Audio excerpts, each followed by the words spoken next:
On the Profile Interview segment this week, I'll be speaking with the Director General of the National Directorate of Employment, His Excellency Silas Agara.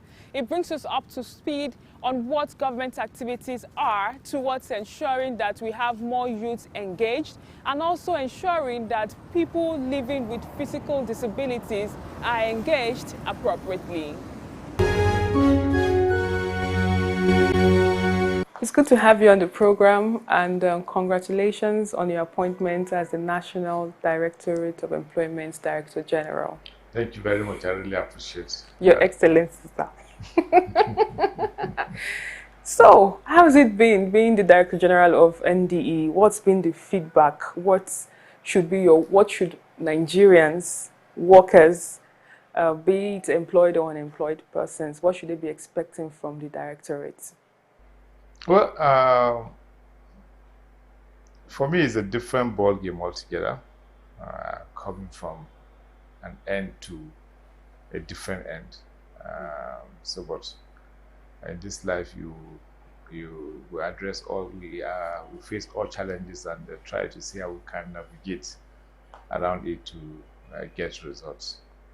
Coming to NDE, I don't have my goal is to deliver, and to deliver on the President's campaign promises to Nigerian youth, not for a personal agenda, but an agenda that is more accommodating to Nigerian youth.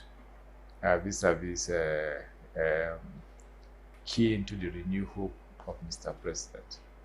And I believe that the renewed hope of Mr. President is all encompassing, that we'll be able to address the challenges that we're going through.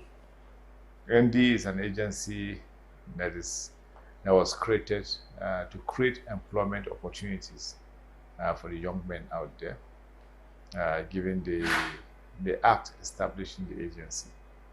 So we're working within that framework to see what we can do to put smiles on the faces of youth out there. Talking about unemployment, it's not just a Nigerian thing or an African thing. It's a global challenge that the world is faced with. But if you want to localize it back here in Nigeria, is there a roadmap towards ensuring that more jobs are created, or is there any other strategy in place to improve the lives of people that might fall into that category? Because most people that fall into this category are young people. Very correct. Without a roadmap, you will just be working aimlessly, without direction. Of course, they had a roadmap here when I came, but we need to dust and to see how that roadmap will fit into the modern day trend, because this was roadmap that was developed a long time ago. To hit the ground running, we'll have to work on two aspects: to get a short-term plan, to get a long-term plan. And the short-term plan we're looking at, not really a short-term, but immediate plan. Because when you say short-term, you're looking at something within a year. But looking at, we're trying to work on something more immediate that will enable us to hit the ground running. That, let's say, a 6 month program. And that we've come up with a 6-month program. I assume office in July, and hopefully in the next few days we'll be launching a program within the 6-month time frame that we have set out for ourselves. And we're working with other international donor agencies to develop a long-time program. The committee will start meeting hopefully in December to come up with a long-term program. And that long-term program will start when our immediate 6-month program will terminate. And probably we'll be able to execute a long-term program that will address most of the challenges of the youth. For the immediate term program, which is just 6 months, we are hoping that in the next few days, like I said, we'll roll out a program that will address probably over a 90,000 youth scheme that will be addressing, training scheme for over 90,000 youth. We are looking at a minimum of 1010 per watt, the 8,809 electoral watt that we'll have nationwide. All right, from our conversation, it's obvious that you have special interest in inclusivity, which is top-notch because that's global best practice.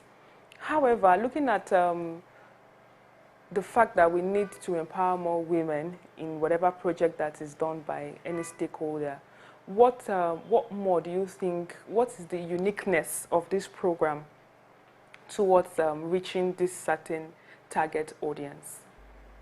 Well, the uniqueness of this program is the way we have, from the way we've designed the program. And it's going to be different from what ND was doing. A bit different. We're looking at, just like you said, global trend now is inclusivity, which will have built into the program, targeting at the women, especially those in the rural areas, because we need to reach out to those in the rural area. We're looking at how, for some states, we might be building, go to the market and look at what we can do to add value to those in the rural area. Probably getting market stalls that we can build for them to encourage their trading activities in those communities. We're looking at 7 states, 1 per geopolitical zone, and probably additional 1 to one of the zones. So we're looking at 7 states where we will start such kind of projects for the market women. Again, we're looking at certain trades that our women are involved in, and so we can add value to what they're doing in those trades. Petty trade, probably those doing beans cake and those involved in processing some food products. So you're talking about, you're looking at the possibility of industrialization, looking out for some specific talent in the course of the projects. Is that what you're saying? Not industrialization at the last scale anyway. Okay. Looking at what they do in the local communities, okay. To add value in their food processing process because of non-availability of storage facilities in those communities. And you agree with me that it's one way that we have lost values when it comes to storage, because you go to the local area, you find a lot of waste in terms of food, agricultural products. So we're trying to see how we can help them in processing those products, adding value to those products in the local rural communities. Again, it will add value to the women in the rural communities by entrepreneurship discussion with them, so that they can know certain traits that will be more meaningful to them.